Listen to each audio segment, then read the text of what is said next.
So it's finally warming up. It's late April. The ice has been gone now here for quite a while.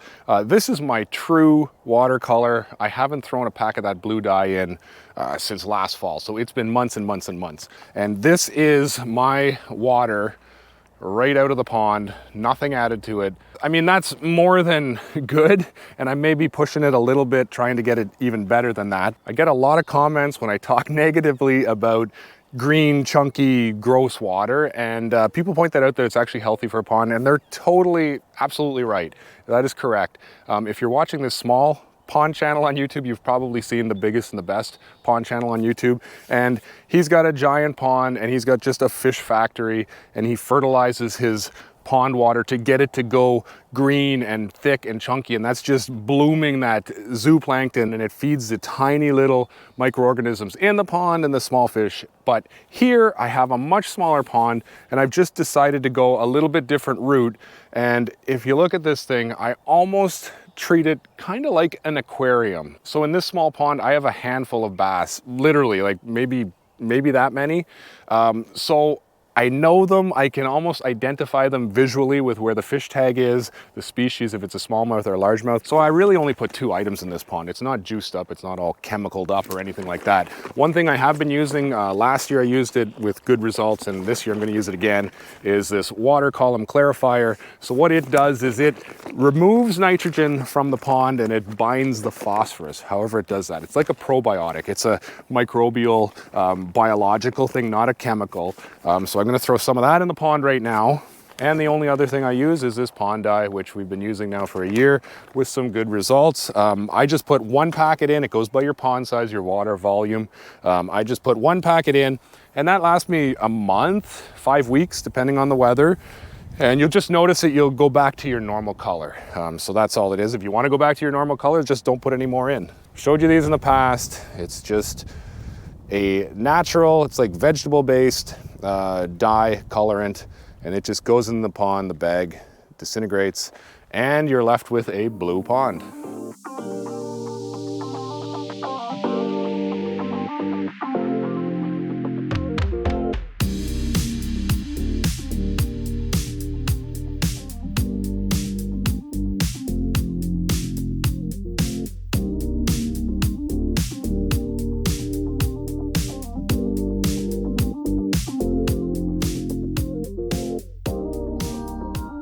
I have a lot of this small river rock lying around here. I want to clean this area up, and we're going to use this small river rock at the pond in 2 separate places. The one place I want to use it is right here where the sand beach starts.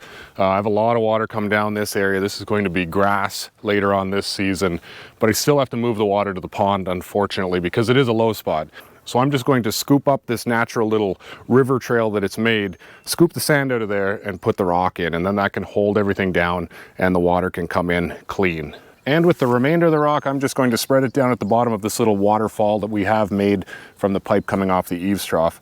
It's all sand in here right now, but we'll just spread the rock out a little bit further. I think the minnows and fish like the change with a little bit of a rocky, gravelly bottom. I have a bunch of our river rock ready to go into this little creek that I'm going to dig out here, but of course we got a bunch of rain. Now the pond's come up probably 5 or 6 inches, so it's now into here. It's going to kind of be a muddy job. I don't think it's going to go down anytime soon with the moisture we've had, so I might have to just start digging through it here. This beach was in all last summer and it worked really well, didn't wash out, packed nice and tight.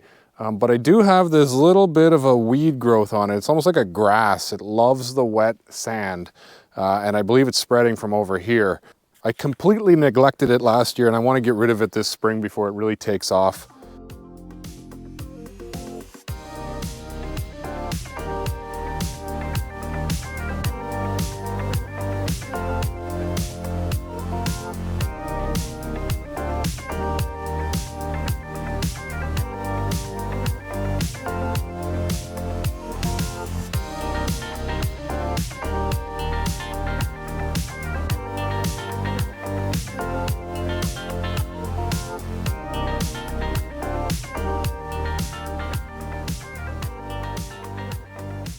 Got that little creek wrapped up yesterday. It looks good. I'm gonna dump more rock into the pond. I'm really just getting rid of this rock from another project. We have a major landscaping project going on this summer up there. So I'm just trying to move this stuff around. So it's sitting here, it's free. Not sure if anything's going to use this material to spawn on. It's a little bit heavy, a little bit large, but we'll see. I'm just gonna put it in anyway, it can't hurt. So I was just moving some of the rocks around on camera and a small little sunfish popped out. I don't know if you could see that, but it was just a small one from last year's spawn. So that's the case. I'm hoping this year's spawn, the small fry, minnows, sunfish, potentially the bass. If I get a few of these rock piles down, they can also use that to hide in.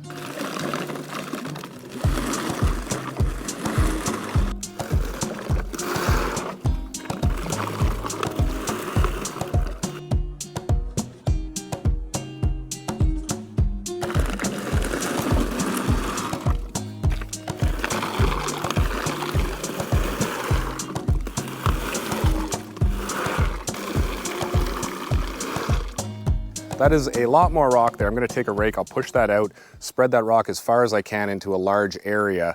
Last year we only had a little bit of rock here and we still had a rock bass actually spawn here in the shallow water. We got that on video. It was pretty cool to watch that rock bass fan out a nest on this heavy gravel.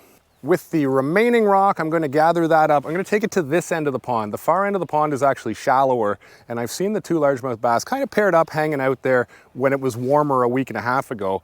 So I'll take a couple piles, we'll spread them out in two separate areas there in the shallow, and we'll see this year if anything uses it to spawn. The water's starting to warm up now. We're finally getting into some good weather. I got a t-shirt on for the first time, and we're going to probably get those fish gearing up here and spawning. Definitely the sunfish and hopefully the bass. Can't tell how deep this is now that I put the blue dye in. I don't think it's that deep, but we're gonna find out. Can't see as much as I would have loved to have seen. Whoa, where do I put this? Maybe somewhere that I can monitor it. I think I have a leak in these hip waders. Okay, I'm gonna go maybe here. Here we go, right here.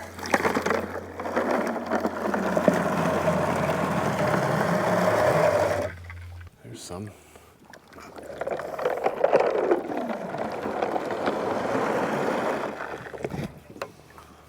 Just try and make a big hill of them and then spread them out with the rake afterwards.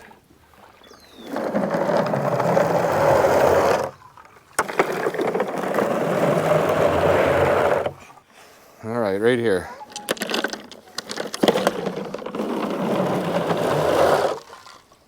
So cool listening to the rocks. It rained last night and the bullfrogs are happy. I think there's a lot more frogs came in last night. I think it's also a good sign for pond health when you have a lot of frogs. So I'm gonna take the kids, we're gonna go around the pond here. This is not that big of a pond and I wanna see how many bullfrogs we have here because there's quite a few of them. 1, 2, 3. Another one. 4, 5, 6, 7, 8. He's big. 9, 10, 11, 12.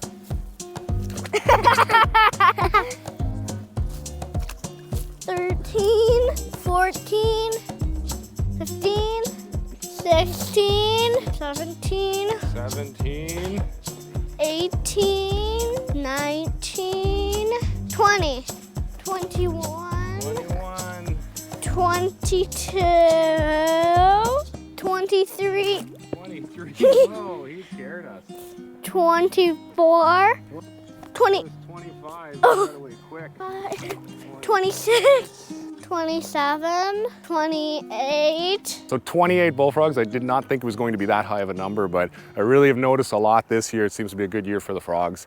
We'll probably have some tadpoles going on in this pond here pretty soon. I have every other year, and there's more frogs here than ever, so we might have a lot of little tadpoles around the shoreline. I'll get the camera out when I see them, and we'll check those out, how they look underwater.